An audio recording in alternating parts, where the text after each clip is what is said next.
In this lecture video, we will learn how to write chemical names and chemical formula for ionic compound consistent of a polyatomic ion. So in theory, any monoatomic ion, a polyatomic cation, can form ionic compound with any of the monoatomic or polyatomic anion. So any cation can form ionic compound with any anion, whether they are monoatomic or polyatomic. We just have to make sure that they are present at the correct ratio so that the overall charge of the compound is neutral. So therefore, depending on the charges of the cations and the anion, we have to make adjustment to them by increasing this x or this y so that overall we have the lowest ratio that will create a neutral ionic compound. And a lot of time, x is the subscript of the cation, and that will then become to the charge of the anion. And similarly, y is the subscript of the anion, and that is then equal to the charge of the cation. So if we were to have a charge on this anion, then this becomes the subscript for this cation, and the charge of this cation becomes the subscript of this anion. This is a quick way how to create a neutral ionic compound. And as for naming ionic compound, first we write the name of the cation, and we do not include the word ion in them. We will then write the name of the anion, and that's how we will put them together to name ionic compound. And note the following: the subscript prefixes such as di, tri are not used in the naming of ionic compound. So please be aware of it. These prefixes right here are only used in naming of molecular compound. And it's important for us to actually be able to name all of these ions. For an example, these are some of the ions that we have learned already. And we should be able to remember the charges as well. And it's easy to remember the charge because we know the group 1 element would always be +1. And group 2 element would always be +2. And group 13 would then be +3. And as for the transition metal, many transition metals have multiple oxidation states to them. The only two that we want students to remember as having only one oxidation state would be silver, which is always +1, and zinc, which is always +2. Other than that, we should treat all other transition metals as having various oxidation states. Therefore, it's important for us to include the state of their charge as we name them by using the Roman numeral. Now, some of the cations that are not on the list here that perhaps would be a good idea for us to remember would include the following. First one, NH4. This is ammonium ion, and it is a polyatomic cation. And H3O is the hydronium ion, and hydrogen ion is H+1. And as for the anion, if we were to have the monoatomic anion, it's quite easy for us to remember the charge. So here in this case right here, group 17, when they form anion, they all are a -1. And group 16 are -2. And group 15 are -3. So by recognizing the element in their group, we can figure out what charge they would have. And in addition to the monoatomic anion, we also have the polyatomic ion as well. And many of these are things that we have learned already. For example, here is the list of some of the oxyanion that we have learned already. So we have learned all the way up here from the previous lecture. So again, BrO3 is bromate, BrO4 -1 is perbromate, and BrO2 -1 is bromide, and BrO is hypobromite. And similarly, we can have the iodine in it as well, and they will all be named similarly. So we can learn all of this. The only one that we have to perhaps remember would be the hydroxide. Hydroxide is OH negative 1. And that is hydroxide. So hydroxide is a very common type of ion that we see all of the time. So therefore, it's good for us to remember this one. And another one is the acetate. Acetate is C2H3O2, and sometimes we would also refer to this as follow: CH3COO negative. So it takes place in these two formats. This is the chemical, this is the structural formula, versus this is the molecular formula, and both of them can be used to represent acetate. And another good one to remember would then be the cyanide.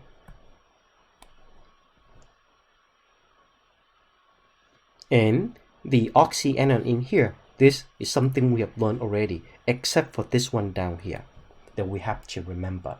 So on this list of ions, many of them are things that we have seen already, and we should be able to name them. So the more we understand, the less that we have to remember. And again, it's important that we know the charge of both the anion and the cation, so that way we can write the chemical formula correctly. Let's now try a few of the practice problems. In this case, here are the provided chemical formula of the substances. Please name them.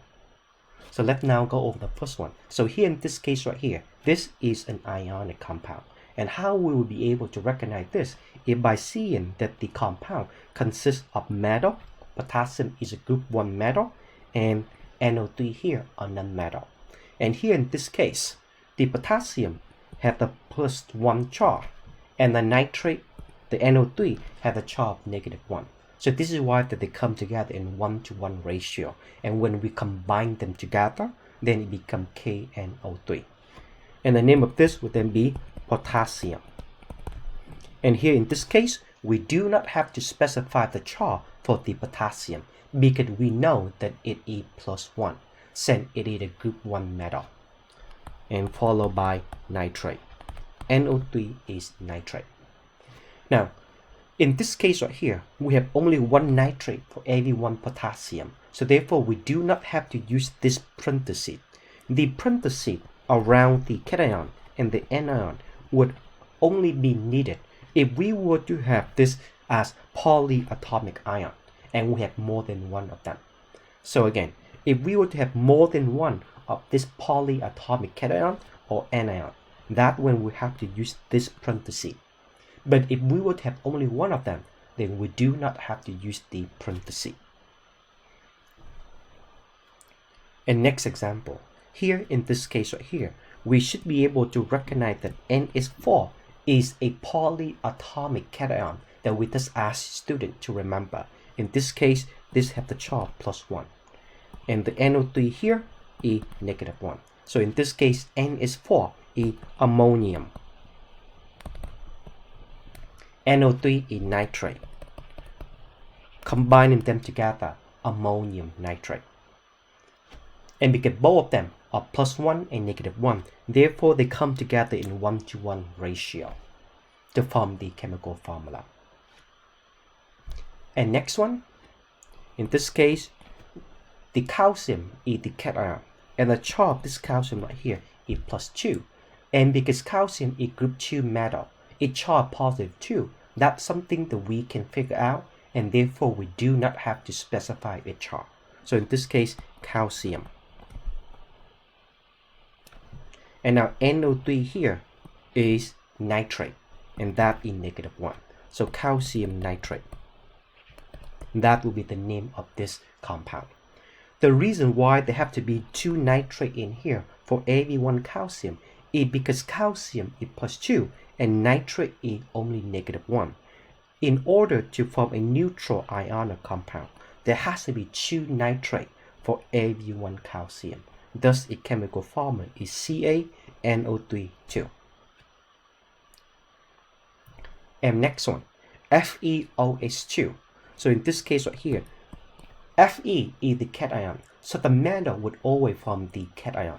And in this case right here, since this is a transition metal, we have to be able to figure out what is the charge of this transition metal and include that charge in the name by using the appropriate Roman numeral.